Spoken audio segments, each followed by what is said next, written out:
Today, a spotlight on Byron Bay.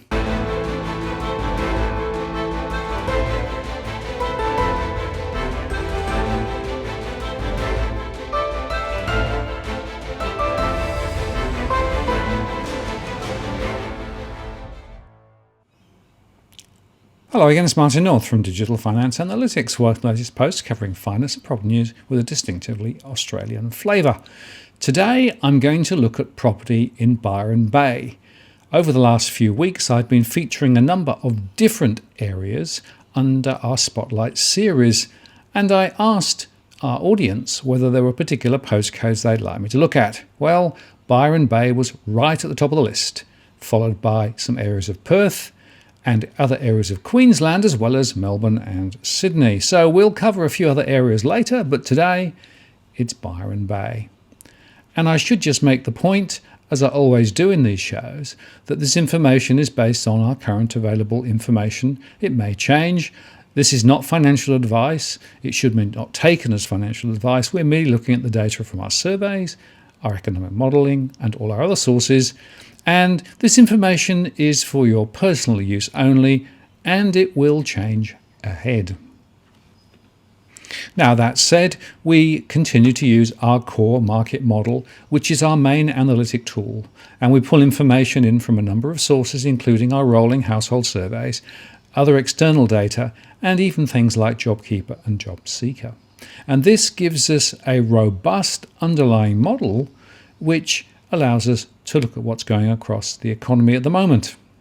And specifically, it allows us to look at mortgage stress, the price trajectory, the history, the buying and selling intentions, the migration data, as well as broader economic information.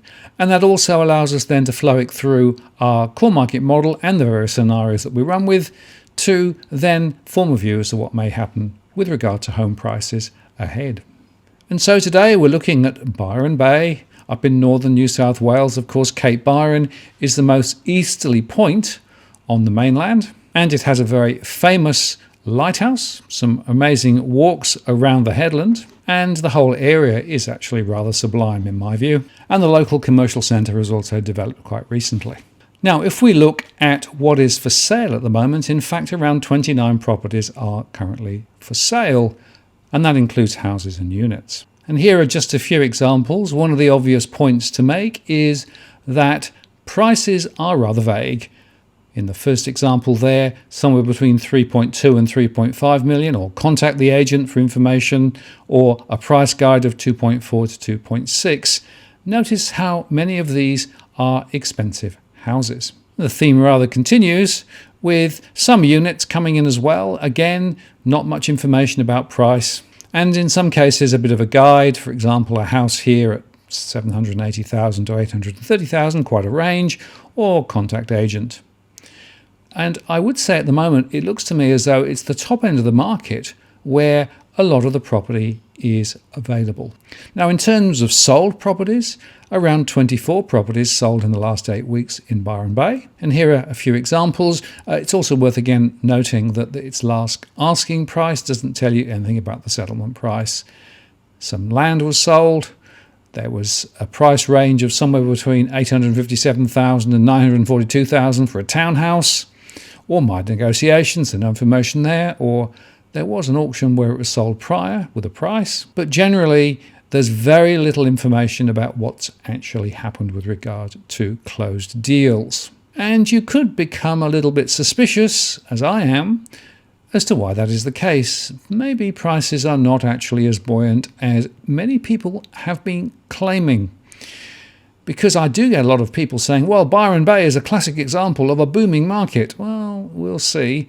What I can say is that actually price information is very hard to come by, and about 3/4 of recent sales are not disclosed. Now, we can assemble some price trend information. This is the median price. In 2013, the average unit price was around 525,000. Today it's around 760,000, but the trajectory over recent years is quite interesting insofar that there were strong rises in 2016, up 23%, small rises in 2014 and 15, falls in 2018, a small rise in 2019, and a small fall so far this year. And that converts into an average gain at 5.4% per annum, or after inflation 3.5% per annum. And here are just a few examples of units from the Valuer General database. This is publicly available information that you can go and access at any time. And I would just highlight the fact that there's quite a range. Of course, you would expect that. And so the median gives some information. It doesn't give you all the information. This is the most definitive set of information available. There's only one catch. You can only get up to 100 transactions when you search, so you have to do multiple searches to cover a broader range of locations or property types. And here are the price trends for houses. Back in 2013, the average price was around $680,000. Today, it's about $1.42 million. And again, interesting rises, 36.8% in 2014, 21% in 2016, 30% in 2017, but then falls in 2018, down 5.1%, and down 10% in 2019, with a small bounce of 5.2% in 2020.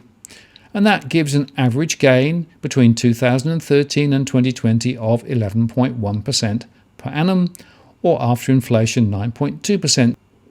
And in fact, you could argue that this is as close to doubling in 7 years as anywhere I've seen. And here again is the Valuer General information for houses. And I would again highlight some significant variations, including the $88 million transaction. Now, of course, you need to strip that out if you're going to actually make anything sensible with the data. That's often some of the little foibles you have to deal with when you actually get into detail. Now, across this particular area, the current listings in Byron Bay are around 120, with around 45 added in the past month. But it's also worth noting that around 34 are more than 6 months old. So whilst there is some turnover, there's also a lot hanging around. In May 2019, the listings were higher at around 180, and around 71% of houses, the rest are units. For gross yields for houses, it's about 5.5%, and in fact it's risen over the last year from 3.6%. This is quite unusual because most of the gross yields across Australia have been falling in the last few months, but not in this particular postcode. The net yield is around 3.95% and is rising, and is definitely one of the better rental returns net across Australia. In terms of units, gross yields are around 5.5% as well, and that's a rise from 4.3% last year. The net yield is around, again, 3.95% and is rising, and combined housing units in Byron Bay are definitely performing better from an investment purpose than most other places across Australia at the moment. The rents for houses are rising, up 13% in the last quarter, with a typical rent of $970 a week. And the rents for units are rising, up around 20% in the past quarter, with a typical rent of $745 per week. And that, of course, is the reason why the yields are so powerful. Vacancy rates are way down at 0.6%, compared with 4% in mid-May 2019. And there are just 12 vacancies in the postcode at the moment, compared with around 90 in 2019. Now, turning to asking prices, houses on average are falling at the moment, down 11% over the last 3 months, with a typical house price of about $1.2 million. The average settlement is around 4% lower than the asking price.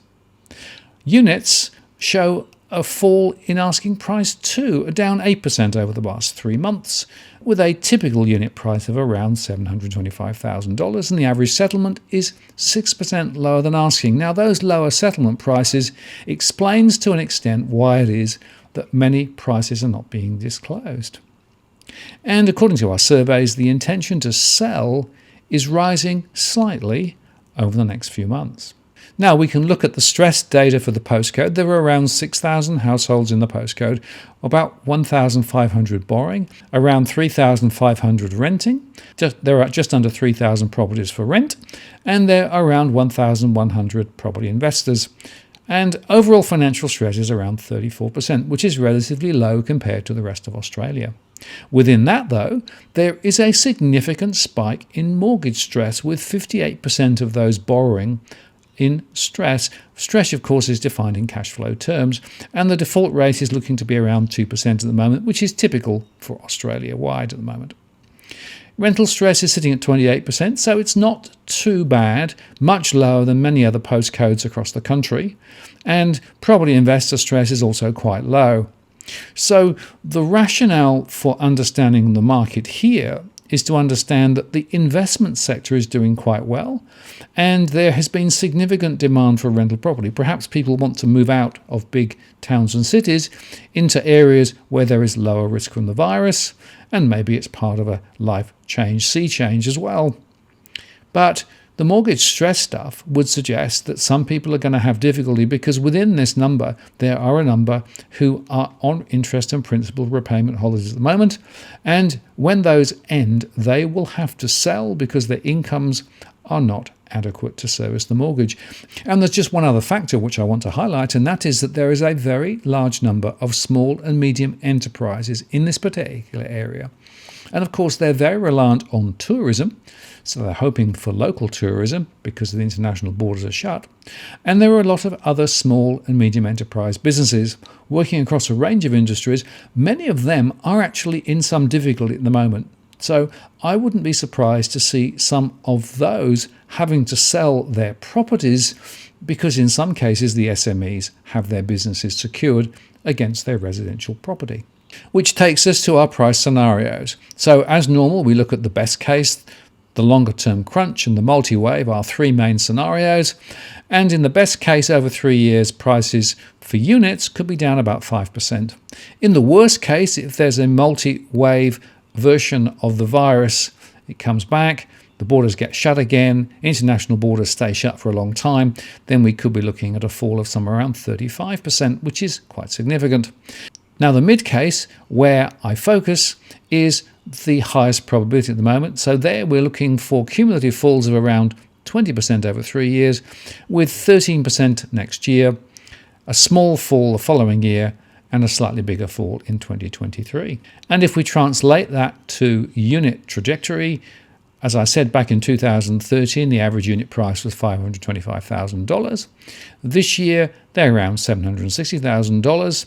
And if my trajectory is correct, the price will be slipping back to around $616,000 by 2023, which would put prices back to where they were in 2015, 2016. Turning to houses, here in the best case scenario, there is a small probability of a 3% fall over 3 years, although a potential small rise in 2022. If the virus continues to rage for longer, then the 3-year fall will be about 21%. The mid case, which is where my scenario is based from, would be a 6% fall next year, a small fall in 2022, and a slightly bigger one in 2023.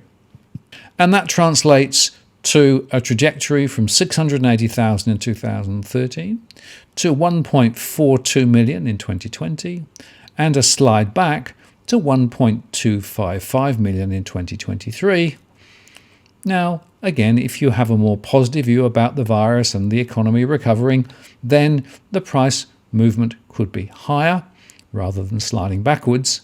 But at the moment, given where we are with the international borders being shut down, so international tourism is definitely not on the agenda, and limited cross-state transit as well currently active, it means that in many cases the economic drivers for this particular area will remain weak. And yet I would say that there is strong underlying demand for houses in this particular postcode.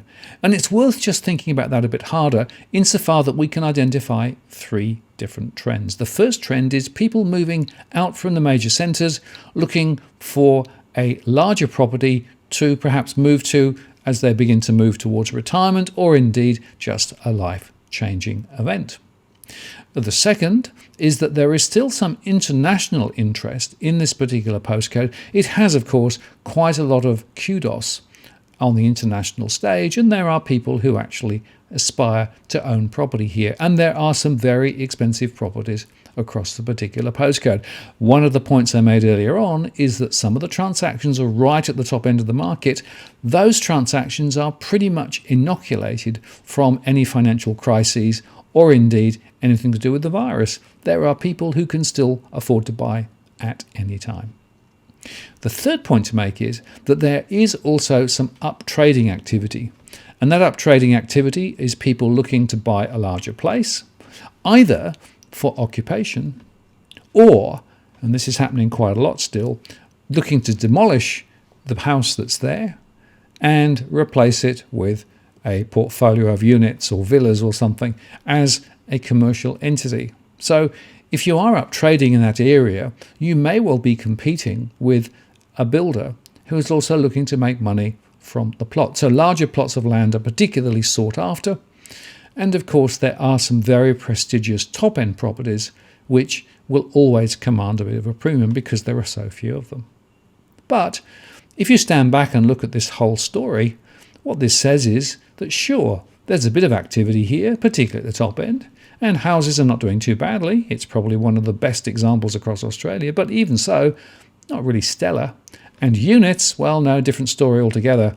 Very much a question of momentum is slow, the demand is there, but the supply is also rising, and that's one of the reasons why my modelling is suggesting that ahead things are looking a little less good. But I would say that this is perhaps one postcode where if you're a property investor and you still believe that property is where you want to sink funds over the medium to long term, then this postcode might be worth looking at. I'm Martin North from Digital Finance Analytics. Many thanks for watching, and I'll see you again next time.